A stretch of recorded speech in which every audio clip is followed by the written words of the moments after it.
Through Lent, we are doing a series on the healing journey, looking at trauma and its impact on our lives.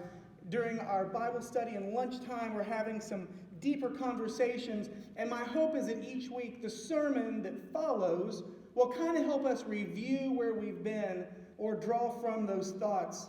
This last week, we talked about traumatic events in our lives, how we understand them, how they are a sudden or prolonged experience that we didn't choose that leads to change that we can't control. Jonah exemplifies much of what we talked about last week. His story is one that we've told often in children's Bibles and things over the years. It makes its way into popular culture because it is such an engaging story with such a strange character. Jonah at the beginning is identified as a prophet, but he doesn't actually seem to be doing any prophecy. God sends him to actually be a prophet to Nineveh, and he goes the opposite way on a boat to Tarshish. Along the way, there is a storm, and while the storm's raging, Jonah is down under the deck in the hull of the boat asleep. He is sleeping through the chaos around him. What a good prophet. Eventually, they come and wake Jonah up. All the sailors do. They're all trying to figure out whose fault the storm was, because back in those days, they thought everything was the fault of one of the gods or one of the spirits or something. And Jonah goes, oh, yeah, this one's my fault. My bad. I'm actually a prophet from my God, and I'm going the opposite direction. Sorry about that. So he actually says, it would be better if you just threw me overboard. And somewhere along the line, you have to think, somebody said, well, why don't we just take you back? No, just throw me overboard. That would be better. He gets thrown overboard. A whale. It's translated as a whale. It says big fish in the story. Either way, it's some creature that probably couldn't fit Jonah down his esophagus, but that's not important to the story. The point of the story is Jonah gets taken in by this sea creature that takes him deeper down into the water, deeper into the muck of avoidance, and then somehow spits him out with its amazing whale GPS on the shore of Nineveh. Now, to help you get a perspective, this is like a prophet being sent to Los Angeles, but instead trying to make his way to Mexico. Instead, he gets swallowed by a large fish that drops him off in Newport Beach, where there's plenty of sand to spit him out. Jonah then walks as far as he wants to, basically gets on the 55 to the 5 to the 91, gets about as far as Norwalk, if you want to take this analogy a little further. And instead of going all the way into LA to fix the people in the big city, says, y'all are going to hell! And then he retreats. That's his form of prophecy. That's really the only prophecy we get in the entire book of Jonah, is him standing at the distance of the city and yelling at it, barely within what we would consider the city's area, and hoping everything works out fine for them. Or not. He then retreats to a nice place to watch it. I imagine he goes up to Rose Hill in Whittier where he can look down on the city and just watch it burn. That's what he's praying for.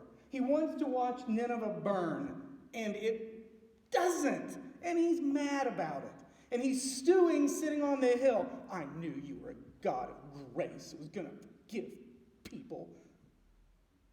It's ridiculous whining, right? This sounds like something we would hear out of a preschooler that didn't get the juice box they wanted. But this is a prophet of the Lord that we're supposedly lifting up in all of history. Jonah then has a bush grow up over him to protect him from the sun as he's whining. And then the bush goes away, as we heard in our story today. And Jonah's all miffed about it. My bush, where'd my bush go? I like whining under my bush. God then says, excuse me, Jonah, I'm God and you're not. I'm God and you're not. To which Jonah says, Now this is where it's interesting. Do you know how this story ends? There is no ending to it. That's where it ends. Jonah sitting with his complaint that God has just handed back to him.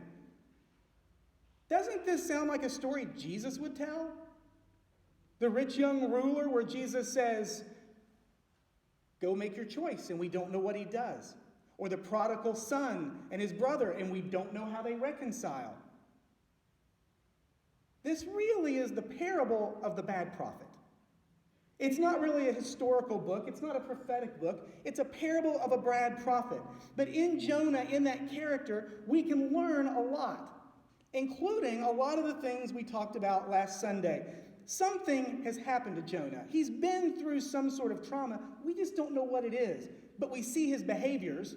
We see him enter that physical response we talked about last week of flight or fight. He takes flight. He tries to run away, literally. And then when that doesn't work, he steps in to try to fight. He goes and, with almost a passive-aggressive prophecy to Nineveh, sits to watch it burn, thinking, if God gave me this prophetic power, I might as well use it. Then we see the third option that we learned about. When fight and flight don't work, we freeze. When nothing seems like it will matter, he sits under his bush, helpless. We also see his emotional repression. We talked about this as something that people do. He's got all these feelings inside, but he's not really letting them out. He's not telling the whole story at any point, and then he just explodes and lashes out against God. And then fantasies of revenge. We talked about how natural fantasies of revenge are when we've been a victim of something. Oh, Jonah's got fantasies of revenge. He's sitting on the hillside watching them burn, right? Waiting for it, praying for it. All this suggests something happened to Jonah. We just don't know what. We don't know much about his story before he's sent to Nineveh. We don't know why he's running the other way to Tarsus, why he thinks that's a good idea.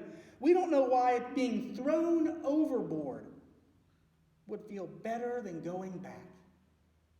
We don't know what hurt hits that deep. Maybe it's a communal hurt. We know that this story was probably written down. Regardless of when they started telling the Jonah story, it got written down after the exiles. After the exiles. Twice the people would have been conquered and sent into exile. And both times Nineveh would have been a major city in that empire. And even before that, Nineveh was a big nation state. It had been the bad guy in mom and dad's stories, in grandma and grandpa's stories, in their parents' stories for generations. Nineveh had been one of the big boogeymen from far away where you'll get sent if you don't eat your vegetables. Maybe there was a communal hurt. All the different times they'd been invaded by people from there. All the different times they'd been conquered. Maybe this story isn't meant to tell us about Jonah, but the community he represents. It's as if the writers of the story, the writers and the storytellers of Jonah are saying, yes, listeners, he felt about Nineveh like you do. He felt about Nineveh like our grandparents did. He's one of us. In reality, Jonah makes a little more sense the more we read. Like, we don't get why he's avoiding his call till chapter 4 when he's complaining that God gave them grace. All of a sudden we realize, oh, he doesn't like Nineveh. It's not just that you can't get, good barbecue there. No, he doesn't like the people.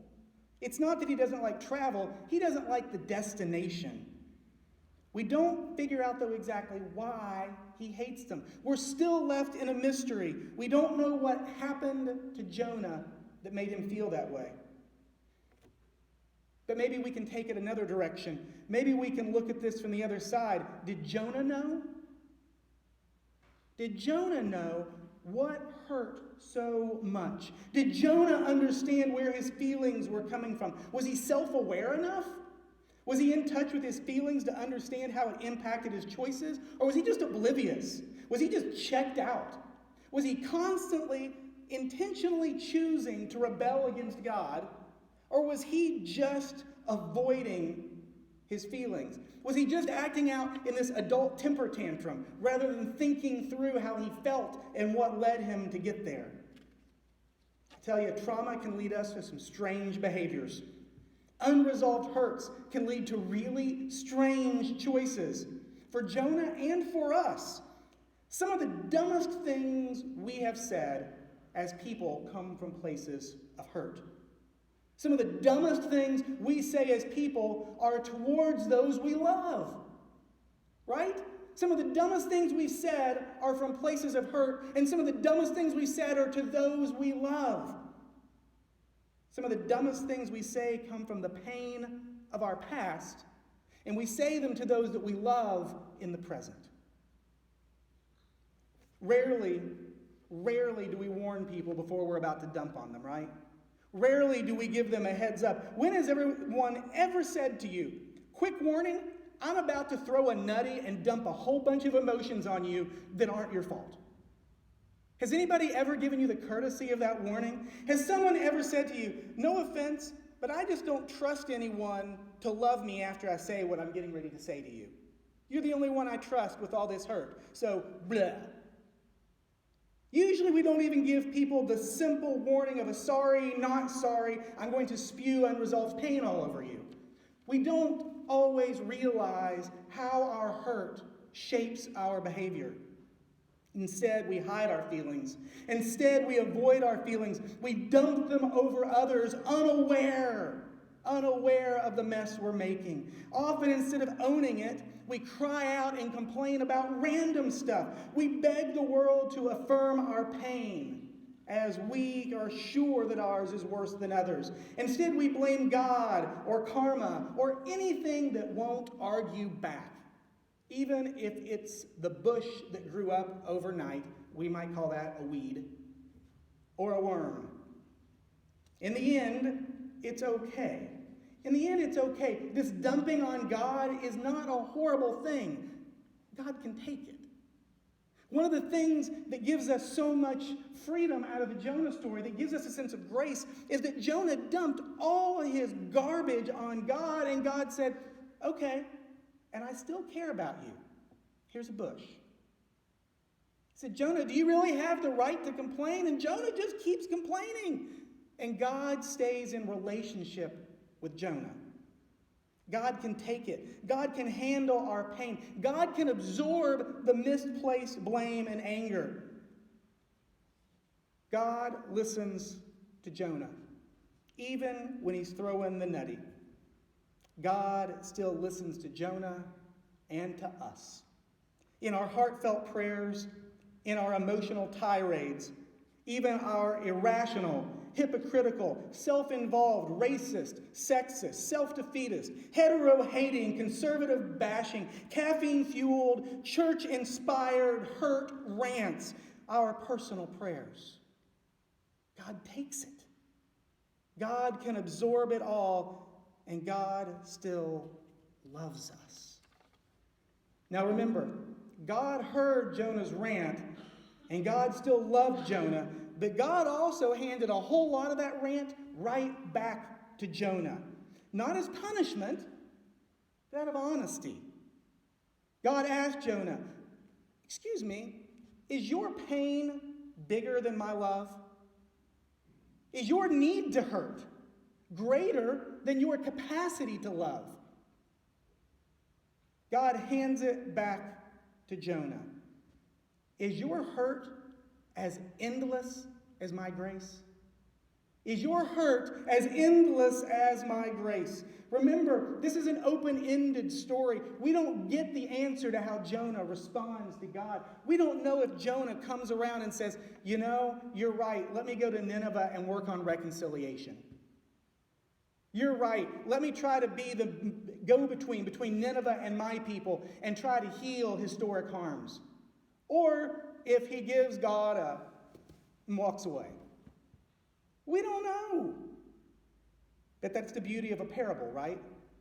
If it's the parable of the bad prophet, then we're not worried about where this fits into history. We're not worried about Jonah as a historical person. It's a parable. So we're asking ourselves now, daggone it, where do we fit into the story? What is more important, God? When we consider our hurts, our bias, our pain, is our pain greater than our capacity to love? Is it greater than God's? Is our hurt deeper than our hope? Is our hurt deeper than our hope? Is our hurt bigger than God's grace? Is holding on more important than receiving love? Is honoring our hurt more important than experiencing grace? So much of life can be missed or lost while we are holding on to pain. So much of life can be missed or lost as we are avoiding the reality of our hurt. God must look at us like we look at Jonah and ask, do you really know what's going on here? Have you really looked into your heart and named your own pain? Are you really aware of what you're doing, people? God must look at us and say, do you really know what's going on here? Will you ever truly share all that you're feeling? Will we truly share all that we are feeling? We hope so. It's safe to do it. We know God can take it and love us still.